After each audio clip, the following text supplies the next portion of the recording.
Hello everybody, it's Stephen and Walter here for this week's episode of So Chatty, episode 21. And you see the topic, it says, pick your fabric, not your nose. That's more for Walter. So, could you kind of shove over into the frame here so people can see your lovely shirt, Walter's creation with too many buttons on it, but that's a story for another day. Okay, so we had a subscriber suggest as a topic, and well, they actually gave us 6 questions to look at.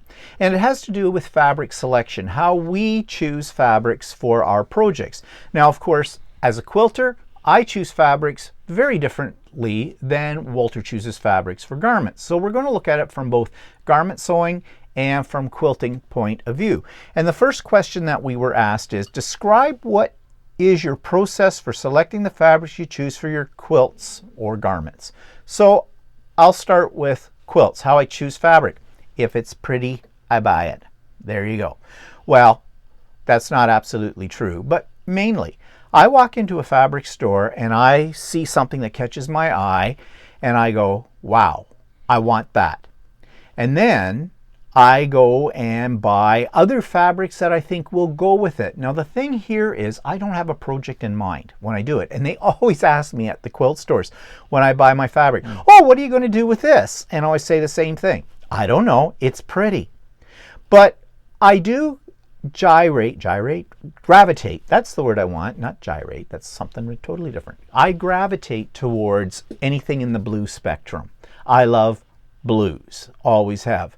And blues, and I like purples, some teals I like. So I'll immediately go to those. In fact, so much. You like reds? In small quantities. Unless it's Christmas, right? Yeah, Christmas with reds, it just goes, right? I'm a traditionalist when it comes to that. What about green? Christmas. I don't hate green. In fact, there isn't any color I absolutely... Green behind us. Yeah, I know. No, okay, funny person. Funny. He's so funny. He's so funny I could just hit him with my chair. And I might. Stay tuned. There isn't any color I don't like, but there are colors, as I said, I gravitate towards. Pink, I'm not a fan of pink or magenta, those kind of shades, or pale reds. Also not a big fan of orange, but again, it depends on what I've picked as my base fabric. And I think that's one of the questions a little further on in here, so I'm not going to get into that one yet. But so basically, what I choose my fabric by what grabs me, pattern-wise, that kind of thing. Now, I'm not a big fan either of very busy prints. I don't like novelty fabrics. You know, the ones with superheroes on them. I have bought a few before, like gnomes or something like that, but that's a rare mood.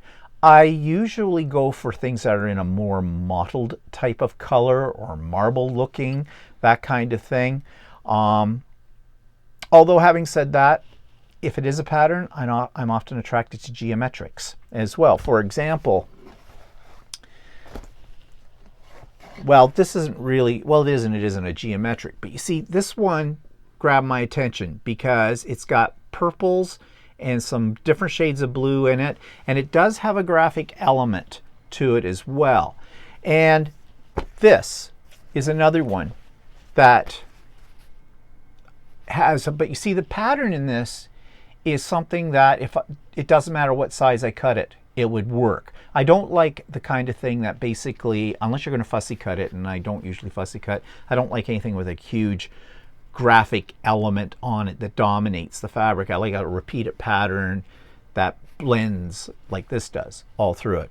So, and also when you're picking out fabric for quilts, you don't really have to worry too much about the type of fabric because we use quilting cotton primarily. Yeah, you don't really quilt with anything else. No. Quilting cotton. No. Right, yeah. So, you know, now, having said that, I refuse to buy fabric from a store like Michael's in the States, Joann's, or Walmart, because now I know some people will debate this with me, but I feel their fabric and it feels cheap.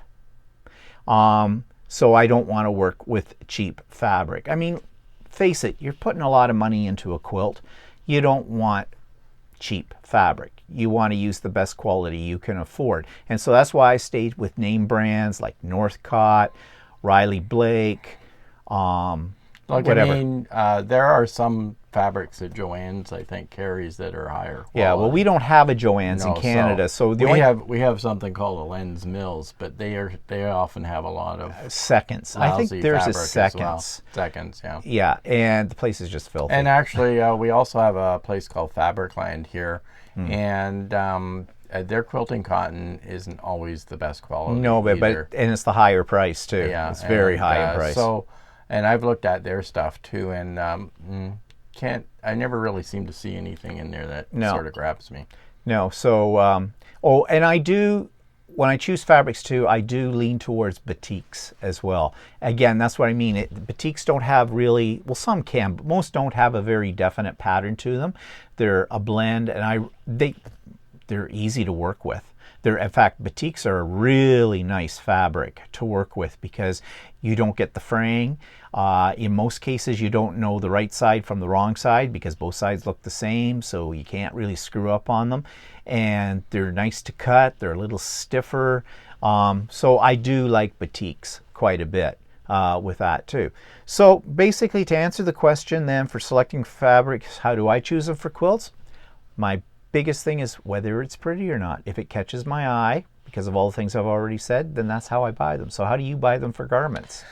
Okay, this gets a little complicated for me. I'm still pretty new to making garments, right? So, and how I've been doing the garments is I've been taking classes, and each time we have a different type of project to do. So I basically select my fabric based on the project that I'm doing. Like if I'm doing a shirt, I look for shirt material, but lately for the ones I've made a lot of them out of quilting cotton or batiks. So this one is a quilting cotton. It's a quilting cotton. And one of the reasons I choose quilting cotton is that I like the patterns in them. I like having different patterns because prior to making my own clothing, I was always getting check patterns like this. And what's wrong with my clothes, and that's the ones that were really only available for purchase. So I shy away from anything that's a check pattern or a stripe pattern because that's all I ever wore before. I want something that has that's a little different, that looks something that you can't buy off the rack type of thing. So quilting cotton kind of leans towards that, and that's why I've been using it for shirting. And I know for shirting, other fabrics you can use are like poplin, or they have actually something called shirting material. But again, a lot of them have checks or stripes. Okay, in my defense with the checks, when you go to buy a shirt for men's clothing, for older men's clothing, I shop at Mark's Work Warehouse. Guess what? That's all they have in Well, it shirts. doesn't really matter where you shop. It seems like that's what they all have, unless you want to go into the really designer places, and even then they don't fit men our age because they're all slim fit. Yeah. So, but we digress. So anyway, from the fabrics I've seen online, unless I can find a fabric that's a shirting material that I like, I will use that kind of fabric. Right now I'm using quilting cotton for that. So that's really for shirts. But then each type of project that you do requires a different kind of fabric. Like I've just recently done a jean jacket. So you need a fairly heavy cotton to do a jean jacket. And I particularly didn't like jeans, right? So jean material. So I did the jean jacket out of a cotton twill, which is just as heavy as a jean material, and is well suited for doing the jacket. Another lady in my class did it out of canvas. And a lot of these choices of different fabrics for garments is personal preference. It depends on what you want it to look like and what you want for what kind of material you like, right? So do you mean like also not just how it looks, but how it feels, since it's a garment? How it feels and how it looks. And how it sews. And how it sews. So when I ever do a new project with my instructor that I do, what I usually do is ask the instructor, okay, what kind of fabric should I use for this project? So like I've done pants and shorts and jean jacket and shirts, and I've done a sweatshirt hoodie, and I've done a polo shirt. And so each of those projects require a different kind of material, right? So pants, you can use jean material, or you can use cotton twill, or you can use a stretch cotton twill, or all those kind of materials. So you kind of have to use that kind of material for what you're making pants out. Some people can make it out of linen or something like that. But my preference is always like a cotton twill or a stretch cotton twill, or something like that for pants.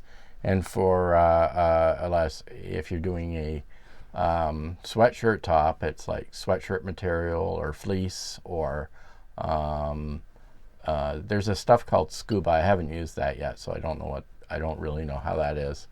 Or French terry is another one that people use. So I would use that kind of fabric. So it's already predetermined the kind of fabric that you would be using for that project, right?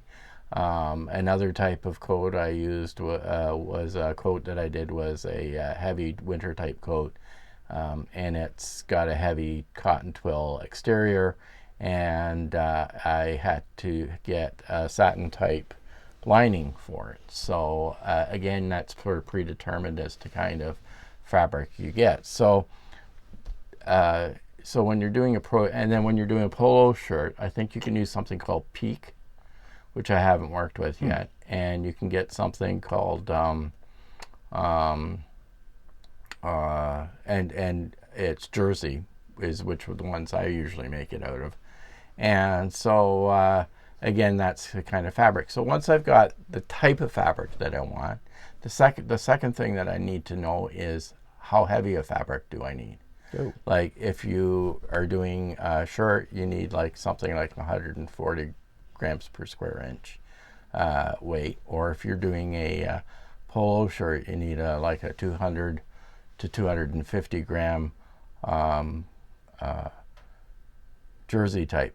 So how do they determine that? What's the standard, do you know? I don't really know entirely, but actually what else you can do, okay, I get it from the instructor, okay, how heavy a material do I need for this project? Like for the jean jacket, he says, well, I should have anywhere between 8 and 12 ounces of 12-ounce fabric, which it's either grams per square inch or ounces per yard or whatever. So this is marked right on the bolt, is it? Is that? Well, yeah, it is marked on the bolt, but it's also, if you're buying fabric online, most fabric stores will show you either the grams per square meter or the ounces per yard. And there is a table that you can use or formula or a table that you can use to see which it translates. So if you happen to know that you need 5 ounces, you can look up the grams per square meter in a table and stuff like that. So that's another predetermination as to what kind of fabric I'm going to get for a project, is the weight of the fabric. Well, I'm glad I'm a quilter because we don't have that decision. So anyway, I choose the fabric type that I want and the weight that I want. Then the third thing is the color, right? So then I go looking around online. Lately, because of COVID and everything, I buy most of my fabric online. I go looking around online and I look for the fabric that I've chosen in the weight that I need and the color that I want. And what color do you lean towards? Most of my colors are blues. Blue. Blues. I'm trying to get away from that. Some colors I have an aversion to, like bright yellows or bright pinks, or I tend to go for the more drab colors, but I'm trying to work my way out of that and go to a little bit more bolder type colors than I have been in the past. So I don't know if there's a color that I can say that I absolutely won't wear. Probably bright pink I probably won't do. Well, in garment maybe making, reds. I'm not into reds much either, so I tend to shy away from mustards or orangey colors, like more oranges and browns and beiges and stuff like that. Except the jean jacket I just did was a beige. I mean, I wear beige pants all the What time. kind of tones do you go to? Do you go for bright or more muted? I tend to go for a little bit more muted, more subtle. I shy away from the really bright stuff, but once in a while I get the urge to do something bright. So See, I lean towards more of the brights because I just think it makes anyway, a cheerier quilt. So there's the different types of fabric, and also I sometimes get, depending on the project, I might use a fabric that I wouldn't normally use or normally think that I would use, only because I'd like to try and sew it with a different fabric, just to see how it turns out. Oh, so you're experimental. So, for instance, right now our current project is doing a tunic, and the tunic sort of leans itself towards a linen, and I've never used a linen, and I don't think I've ever really owned a shirt that was a linen. No. And so I thought, this is out of my comfort zone. I went and bought some linen, and I am using the linen. I still don't know if I'm going to like the end product of it, but I'm trying it just to see how it sews. And I think I keep trying to push myself into doing different types of fabrics. So my selection is really, a lot of it's like, what does the project require? What's suggested? I make my choice based on my personal preferences for color and for actually the kind of fabric it is. And that's basically it. What about price? Oh, price. Yeah, price plays a part in it. I won't buy anything really super expensive, but I have bought stuff like the coat that I had was $44 a meter. It was pretty expensive, but I wanted to get it. See, that's something as quilters, there's a small range of prices. So really, as cheap as like what I buy at Shirley's for $15 a meter, but the average price right now that I've seen anywhere else is about $20 a meter. So there's not as much of a gap. So that's not a factor for me when I'm picking out fabric, because I know it's going to be within the ballpark. But like, as a clothing maker, yeah, jersey or French terry can run you about $30 a meter. And you know, usually I need about 2.5 meters to make a shirt or something like that. So it can be a little bit pricey. You can't find sometimes that the fabric's on sale and you get a good deal on it. Like I found some fabric when I was going to do a pair of pants. I was looking for a stretch cotton twill, and I found a really great deal. It was on an American site called Mood Fabrics, and it was a third the price I would pay for any. I think I paid like $8 a meter for $8 a yard for that stuff. $8 American dollars a yard, but still that was super cheap.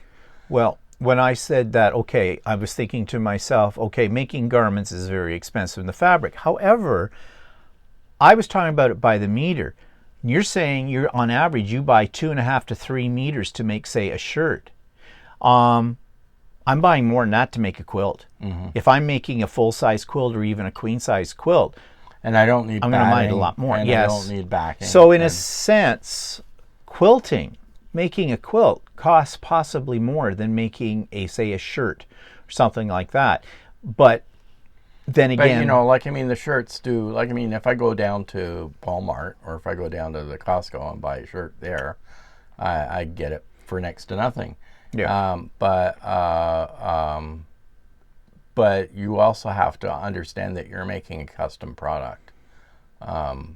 When you're making it yourself, you're choosing the fabric and coming out with a custom product. So you have to look at it that, yeah, it costs a little bit more, but I'm getting something that I can't get anywhere else. So yeah. So has that got everything you want to say about the first question? I pretty much covered it. It's hard for me to say. Yeah, somebody might say, "Oh, well, can you give me a formula as to what to buy for fabric for a project?" Right? And you can't really do that. Well, no. You can't get, I mean, you can't make a pair of pants out of shirting material, right? No. But you can make pair of pants. You can even make a shirt out of cotton twill if it's light enough weight. So, well, you see, this is a problem for a lot of people entering into the world of sewing in both garment and in quilt making. I know I've been to many quilt classes where basically the people taking that class, they've seen the sample quilt and they want the exact same fabric to make that quilt. And that bothers me when people do that, because this is a hobby, this is a craft, this is an art, and you've got to let your own personality go through in that and do what you like. Don't be afraid to alter it. But people want a formula for picking colors, for example. And back to that first question, when I said I pick by what's pretty, well, we're coming to how I base my fabric, so I don't want to jump ahead on that. But what I'm saying is there aren't any formulas. And people get really hung up in color theory, and I don't. I know in the quilting world, there's all kinds of courses you can take online or find on YouTube where they talk about using the color wheel. Quite frankly, I never use a color wheel. Now, I don't know, maybe I'm just lucky or something like that, but I don't use a color wheel because I suppose if it helps, it helps. But I don't see putting a lot of emphasis on color theory is that important, because you have an innate, go with your gut. That's why I say, if I see something, go like this. I saw this one. I bought it online. I saw this one. It grabbed me. It's the colors, it's the print, the whole bit. But then I thought, but I just can't have just this because I'm going to have to put fabric with it. So I looked further and I found other fabrics that I think will go with it. And I'm going to talk a little bit more about how I selected these 3 fabrics to go together in here in a moment, because that's one of the questions. But I go with my gut. I go with my gut. I don't, because there isn't anything that's an absolute right or wrong. It's what you like. Yes, if you're afraid that people are going to come in and say, look at your quilt, look at your shirt or whatever, or your home decor, and go, oh my God, what was she thinking when she picked those colors? Well, they can keep that inside their head, but they shouldn't say it out loud. Yeah, like I've been in Quilt Store before where somebody will come in and they'll have a printed fabric that has colors in it. And they'll be sitting there with 2 bolts of fabric that are almost the same color, holding it next to it, and go hemming and hawing between the 2 colors. Because they're so afraid they're going to make a mistake. Yeah, they're afraid they're going to make a mistake. But either of those 2 colors we go with it. Right? Yeah. So I don't know the big deal. And then there's a lady in my class that I did for the table runner, and she was fretting. She had a little piece of fabric with her that was the color of her curtains, and she was fretting that she wanted to have the exact same color in her table runner that matched her curtains in the dining room, and she couldn't get an exact match. And she probably can't, because there's a reason for that. And I said to her, we're coming to that. Does it really matter to you that much that it has to match the exact color? Does it matter? I mean, if it looks good on the table, just pick a color that looks good, or goes with it, or something like that. But that puts people, some people get completely incapacitated because of that. They are so afraid they're going to pick the wrong one. No, not really. I mean, it's like woodwork. Years ago, we were buying furniture, and I'll never forget this, and we were in a furniture store, and I was so concerned that the wood on our existing furniture would not match the wood on what we were looking at and purchasing. And the lady in the furniture store said, have you ever been through a woods? Do all the trees have the same color wood? Or do they all match? No. But she said, but they all go together, don't they? And I went, yeah. So she says, you don't need to match wood. But there are people who will tell you the exact opposite. They will say, if you've got dark wood, you can't mix it with a lighter wood. If you've got this kind of wood, you can't mix it with this kind of wood, and the whole bit. And I say, life's too short for making those kind of decisions based on that criterion. Just get on with it. Go with your gut. Trust your gut. It's like people saying, well, I can't buy fabric online for my shirts or whatever because I can't tell what the 2 colors match. So if I wanted to do a shirt with a blue color and I bought some fabric online a little while ago that I wanted to do a different collar with the shirting material. So I guessed and I picked the colors online for a different color. When it came, the color wasn't exactly the same color as the blue that was in the pattern material, but they went well together. Yep. I didn't care that much. And you just don't get too uptight about that. And I remember someone telling me years ago that blue is one of the hardest colors to match up with another blue. Blues are so different. There's such a spectrum. There's such a spectrum on all colors, really. If it's in the range, then it's going to work. So don't get incapacitated by this. Don't stop. Because I think what the problem is for people who are that hung up on that kind of thing is because they're afraid of what other people are going to think. Get over that. It doesn't matter what other people think. If it brings you joy, you do it. So let's move on to the next question. And I don't know how this one really applies to either one of us, and I think it's a short answer. But the question is, do you consider the contrast level? Now, I'm not sure what that question actually means. Contrast level. Okay, I get the idea of contrast. You want to use some contrasting colors to bring interest and visual excitement to whatever you're creating, whether it's a garment or a quilt with that. But levels of contrast. And this is something else that I think the gurus of quilting over the years have really done a bad job of in terms of scaring people away from quilting. They talk about color volume and color contrast and hue and saturation, and this all goes back to color theory. And I've done color theory before, and believe me, it'll get your brain into a knot. Why worry about it? It's not a big worry. Just, you should have, they always said in a quilt, you should have a light, a medium, a dark. Do I follow that rule? A little bit.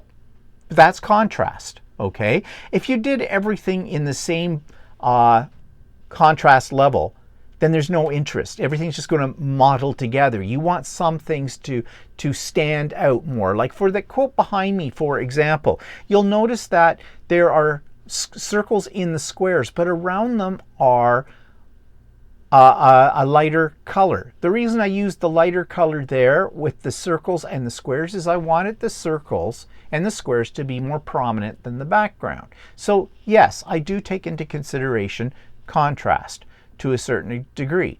But some people get really tied up with the whole bit about having the perfect balance between the two. It's color. A rainbow has every color there is. Some of them are we can see in the spectrum with our eyes, others we can't. Does a rainbow ever look ugly? No. But you're putting orange with green in a rainbow, aren't you? You're putting pink with blue. Does it look horrible? No. So it's like the trees in a wood. They're all different, but they all go together for some reason. It's a mystery. So do you consider contrast level in clothing? Well, I don't usually, haven't really made a lot of stuff that has two colors to it. And I don't really look at contrast. I look at stuff that go together. Like I did put a blue color on a print that had blue and yellow and white in it type of thing, and I put a black border I put a border on the on my sweatshirt or whatever. My border the knit fabric that I got didn't actually match the sweatshirt material. It still looks good to me. But you're saying that contrast level may be important to you when you want to have a detail that highlights something else in the garment or stands out, like a border or a yeah, that's the only thing. Like I did a sweatshirt and it had teal with gray on it, and so I wanted parts of the shirt to be teal and parts of the shirt to be gray, but that's just a personal preference. Yeah. I just wanted it to look different. I'm thinking with contrast, like those shirts back a few years ago that were really in fashion, where the shirt was one color, the collar and the cuffs were a different color that they did, which personally I thought at the time looked kind of cool, but I don't think they're so cool now. Well, they're not in fashion anymore.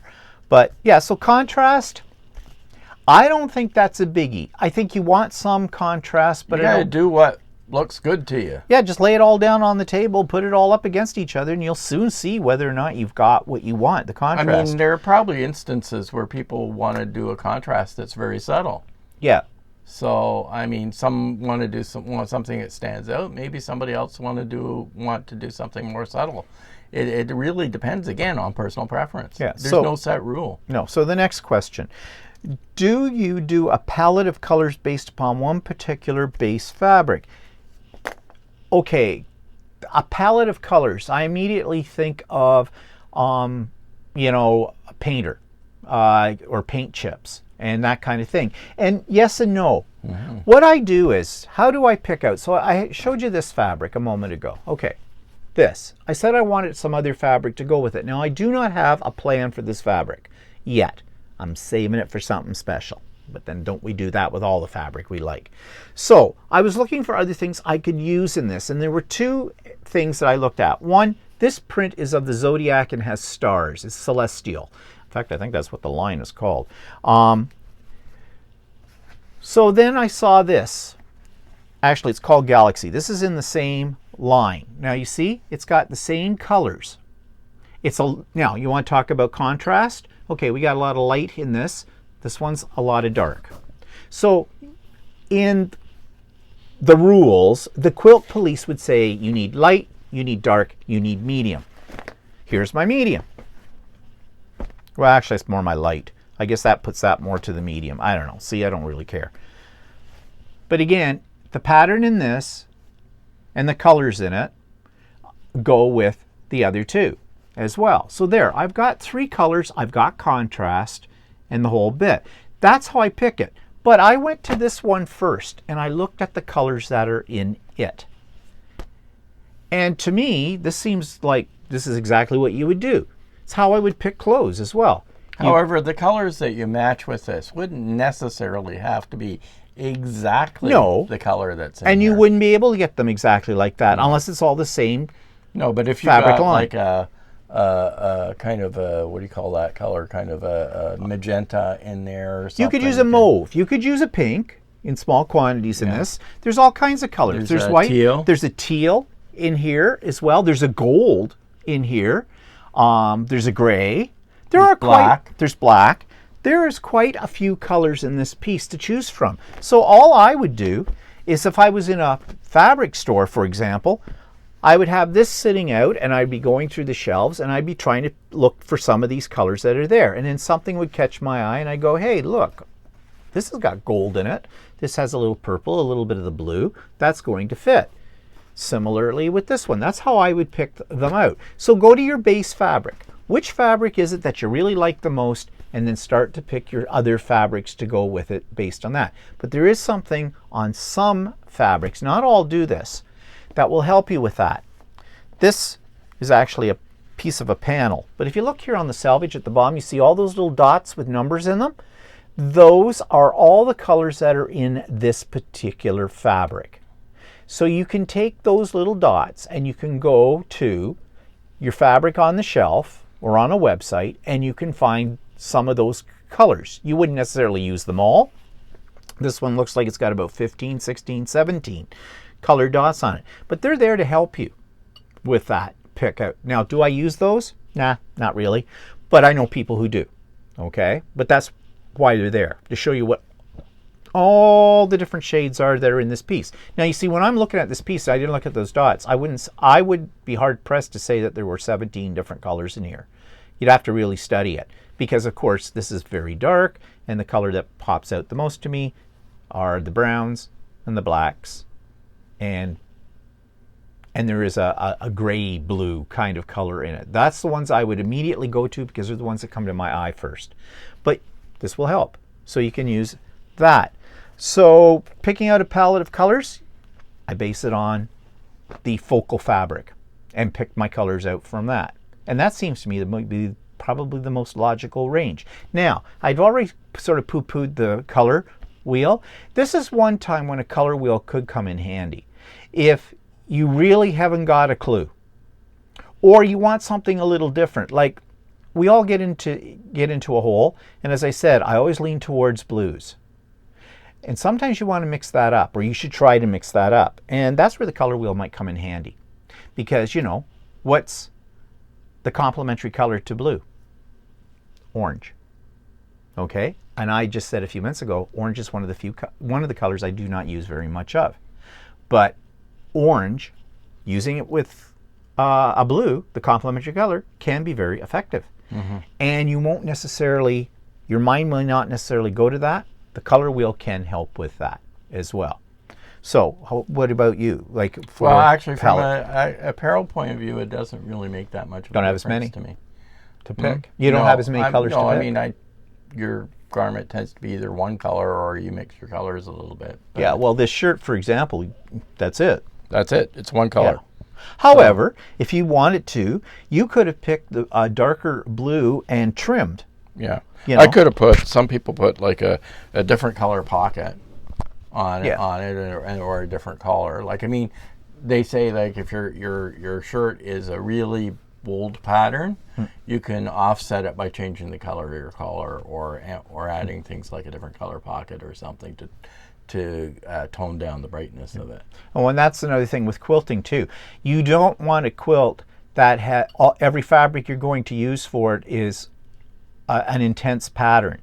Like, yes, I picked those 3 there, but I would need something else. I'd need another, like they call it a blender or a neutral, one that doesn't have the busyness of the patterns of these, because the eye has to rest on something, or it doesn't know where it's going. It gives you a headache. It literally can give you a headache staring at it. It could be like a plain fabric, but it could also be like a plain fabric with a slight model to it. But the quilt behind me, for example, there is space on there that is void of a lot of pattern, and you see them.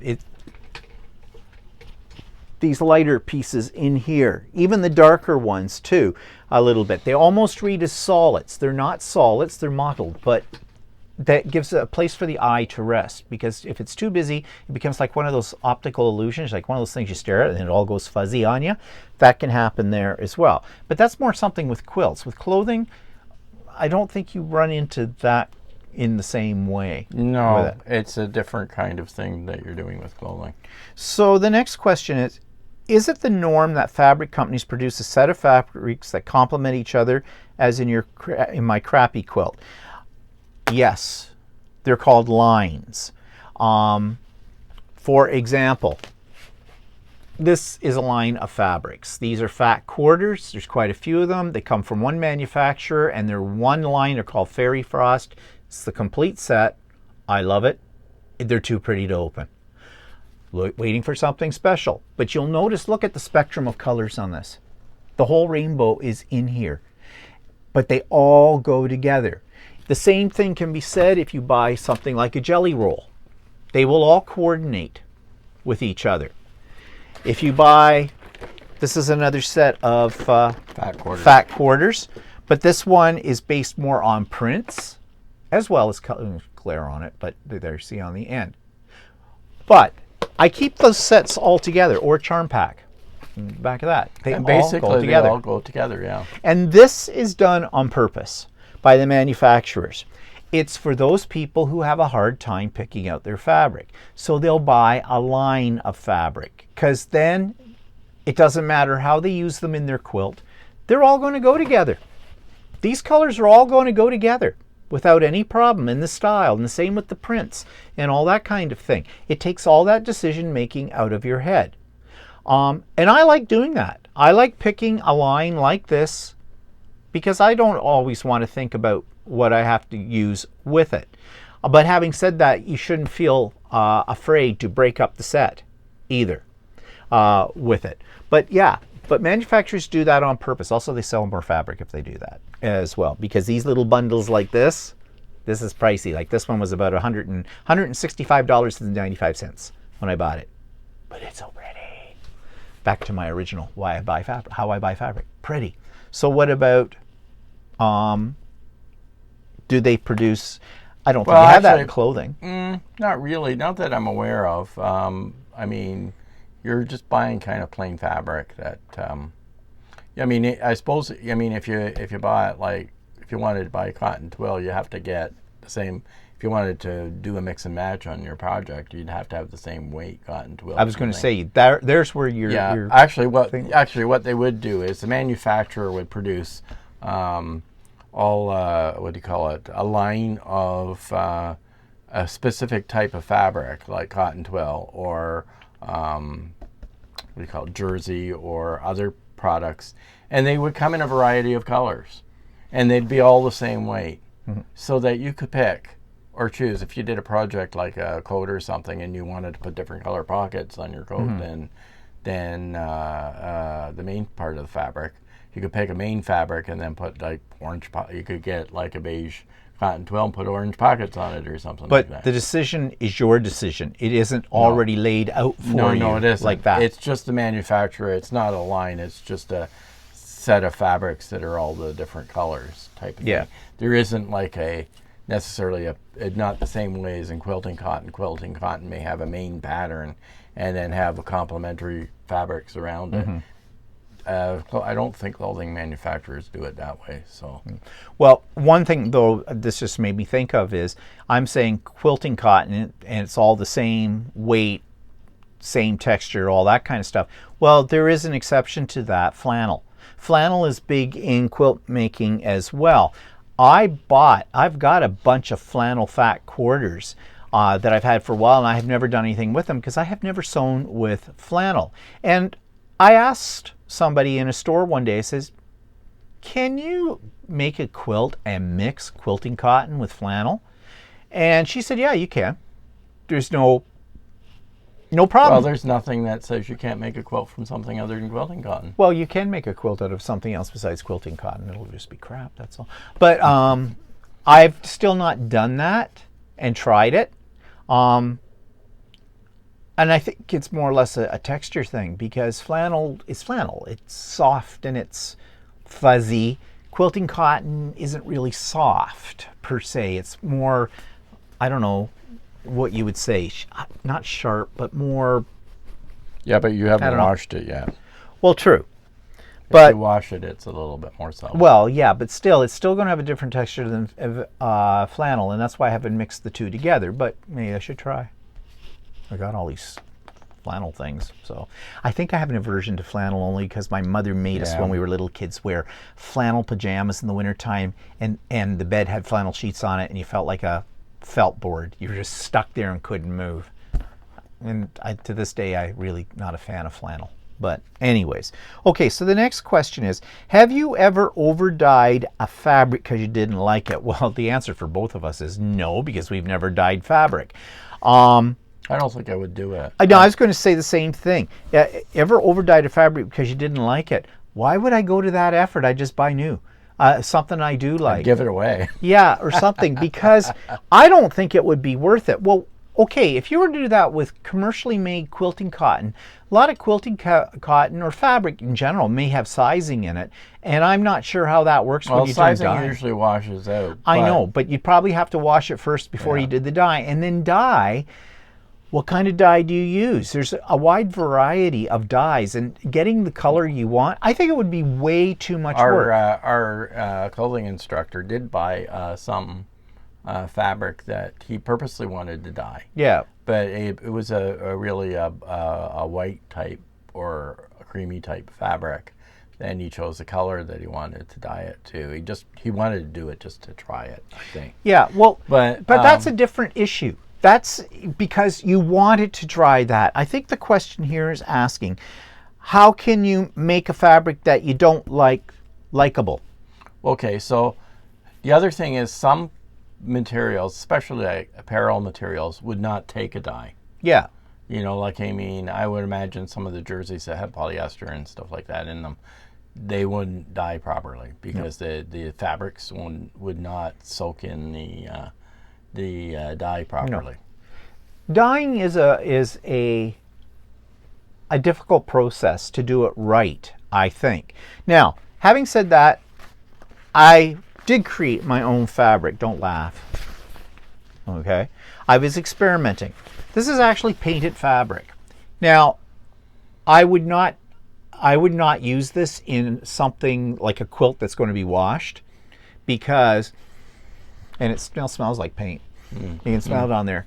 And there are several layers of it in the whole bit. Yeah. I don't even know how this would wash up. Now, there are things you can do to make, if you paint fabric, can make it a little bit more permanent and things like that. I was just experimenting. But if I was doing like a wall art or something like that, I might dye some fabric. And I might dye, if I had a fabric that I really didn't like, but, you know, I thought, well, what the heck? I can't wreck it. Let me try dyeing it or painting it and using it in like a piece of art, an art wall hanging or something like that. Then I might do that with it. But just because I bought a fabric that I don't like, I wouldn't go through all the effort in that.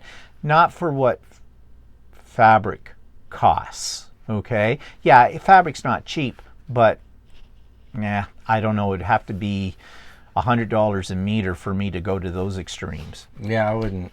Yeah, but interesting idea. I mean, maybe some people have done that. Well, I mean, sure some people have done it. I could see somebody wanting, like some people do tie-dye and things like that, getting a type of material and purposely creating a specially dyed fabric if they wanted to do that. But actually, that isn't really something I did tie-dye when I was a kid, but I don't think I would do anything like that. Well, I think too, if you're dyeing a fabric that's already has already been dyed and you're adding more dye to that, I think you're going to change the consistency. I don't know. I've not tried it, maybe not, but I would think the consistency of the fabric would have a different feel to it because you're adding more color to it, and color's a chemical, or dyes are. I don't know. That's an interesting question. That's not an experiment that I've really and it's not something I'm even interested in, but it's an interesting question. So, I mean, there may be people out there that do this all the time and love it, and that's fine. I'm not saying anything against it. I'm just saying I wouldn't do it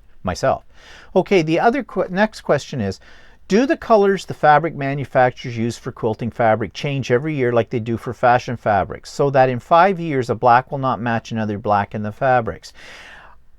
Okay, there's a couple of things in here that I thought of. It says, do the colors the fabric manufacturer use for quilting fabric change every year like they do for fashion? Yes, they do.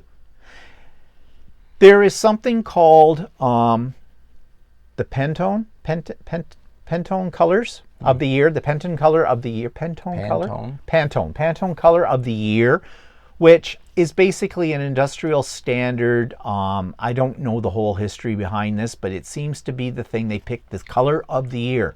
And yes, manufacturers of fabric, especially quilting fabric, will lean towards the color of the year. That is done simply as a sales technique. They want to sell more things. Many people are influenced by the color of the year. So yes, they do that, and yes, the colors do change each year, but there's another reason why the colors can change, and this is something that it's almost funny. I used to work in a scrapbooking store, and of course we sold paper, right? And someone would come into the store and they would buy a sheet of 12 by 12 scrapbooking paper that they wanted to use. And I would say to them, do you feel that you have enough for what you're going to use this with? Now, I wasn't trying to pump them to spend more money to buy more product. That wasn't the thing. The thing was, you get a single sheet, you're going to make a mistake, and you're going to need more. So you're going to run back off to the scrapbook store and say, like 2 weeks later, a month later, 6 months later, and go, oh, do you have any more of this? I need this. And I would say to them, no, we don't. And then they'd look at you and go, well, can you order it? And I'd go, no, I can't. And then they think I was being nasty. No. And I'd explain to them, the reason is manufacturers of scrapbooking paper only make so much. They have a run lot of how much of that paper they're going to make. And that's it. When it's gone, it's gone. They're moving on to something else. So I used to say to people, when I'd ask them, do you think you have enough? I would explain this to them, say, because you know, you're inadvertently going to run out for one reason or another. You're going to be wanting another piece of this, we won't have it. And you're going to be really mad at us and frustrated, and there's not a bloody thing we can do about that. And I said, and if by chance this company does make another run of that particular paper, it will not be exact, because there's something called dye lots. Because dyeing paper and dyeing fabric, although there is a science to it, it will be different. Maybe not by much. It may be only a slight difference in the saturation or in the shade, but it will not be an exact match. So if I worked in a quilting store, I would be telling the customers the same thing. When people who come in and go, I need 0.6 of a meter. Now my thing would be round it up. Even if your pattern tells you this, and patterns do tell you this, round it up to the nearest meter. Yes, it's going to cost you a little bit more, but not that much more for it. And are you perfect every time? You will make a cutting mistake, you will make a stitching mistake or something, and you'll need more of that fabric. And then you'll come back to the store and it'll all be gone. And the person in the store will say, yeah, I can order more of that, but it may be 1 week, it may be 6 months, it may be a year before they can get it for one reason or another. Or they may not be able to get it because that's the end of the line. That's the end of the line. Because the manufacturers only make so much of all lines of the fabric. Now, yeah, when it comes to solids, that kind of stuff, they make that all the time. But back to the dye lot. You may have bought this particular blue. It was a solid. It was a Kona cotton, which is a big name in it, famous for their solids, the whole bit. And you're going to get a different dye lot. So blues, I mean, if it could be that it matches fairly well. Yeah. But it could be that it's a little off. And if you're one of those people we were talking about earlier that's really, really concerned about an exact match, this is going to drive you batty. An example. A woman came into the quilting store we go to, and I happened to be there for a class one day, and the help was telling me, she came in and goes, hi, I was here 5 years ago and I bought a meter of this fabric and I've run out and I would like some more of it, so I wonder if you have it. What's wrong with that question? So many things. First of all, this is where you have to question the person. Okay, what did it look like? Well, it was blue. No, it was yellow. It was yellow. Okay. Well, we have a wall of yellow and things. Well, did it have a pattern on it? Yeah, it did. What was the pattern? A dot. Well, was it a big dot or a small dot? Was it color as a dot? What color was the dot? Well, I don't really remember, but I remember it was yellow and it had dots. My answer, if I was working there at that point, oh, I know what you're talking about. Yeah, they don't make that anymore. Sorry. Because what this person is asking you to do is read their mind. And they don't have a sample. And they don't have even a sample of it. And even if they had a sample of it after that many years, the chances are pretty much slim to nil about getting it. And people get angry at the staff. Well, why don't you have that? I need it. Well, I mean, yeah, but it's sold out. And they're not making any more of it. So sorry, get over it, Buttercup. But if they had bought a meter instead of a 0.6 of a meter, they might not have had that problem because they'd still have some in their stash if they really want it that bad. So if you see a fabric, you really like it, my rule of thumb for buying fabric is I always buy a minimum of 2 meters of anything I like. Most quilts do not need 2 meters of one color. I know that. But for the difference in the money that I would save by basically nickeling and diming it, because that's what that is, it's nickel and diming it. I mean, I'm no richer than the next guy, but I don't want to go through that hell. Yeah, like I do the same thing. Like if I need like 2.5 meters for a shirt, I always buy 3 meters, and I have leftover usually. But if I make a mistake, I've got extra that I can go to. And especially if you're ordering online, if you order online, it may take you, if the company still has it in stock, it may take you another week to get it again. If you have to if you make a mistake and that's if they have it in stock. Mm-hmm. If they don't have it in stock, you're basically out of luck. And I've seen that happen with other people that have like the pattern may say, well, it needs 2.75 meters, and they order 2.75 meters, and then they find out either they've made a mistake or for some reason the way they've cut the fabric, it didn't work out quite the way they anticipated based on the pattern, and they kind of ran out. So then they would have to improvise by substituting another fabric or something like that. So the answer to this question about manufacturers and are their colors always stay the same, no, they don't. They don't. Because they do have a formula for dyeing their fabric or for printing on it, yes. But they don't always stay exactly the same. Now, having said that, there are more and more places popping up, like Spoonflower, that actually do digital printing on fabric of your pattern and your colors. And I just about a month or so ago, I ordered some of my own fabric. It was my own design, and I wanted to get some more of it. And it does look exactly like what I had ordered about a year and a half, 2 years ago before with that.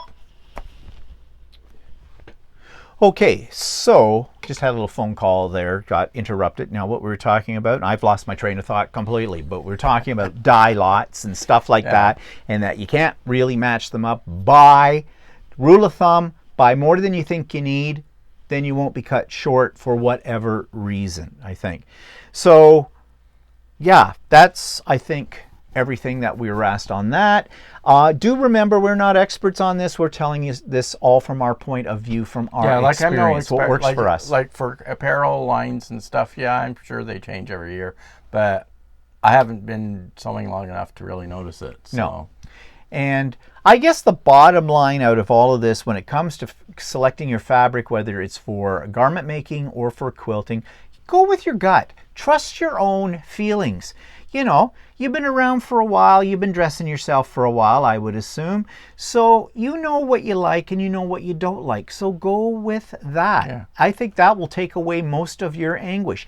And don't worry about what other people think, because you're making this because you like it. You want to make it. If it brings you joy, it doesn't matter what it brings to anybody else, because one, they're not going to be wearing it, or they're not going to be using it. So the hell with them. Go with whatever you like with it. There aren't any rights or wrong. There are no garment police and there are no quilting police.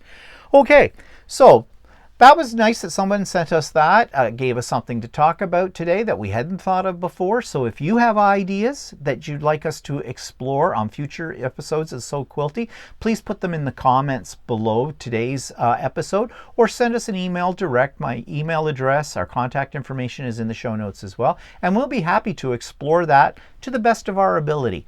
Okay, so I hope you have a nice week and sew something beautiful for yourself. And we'll talk to you next week. Say goodbye, Walter. Goodbye.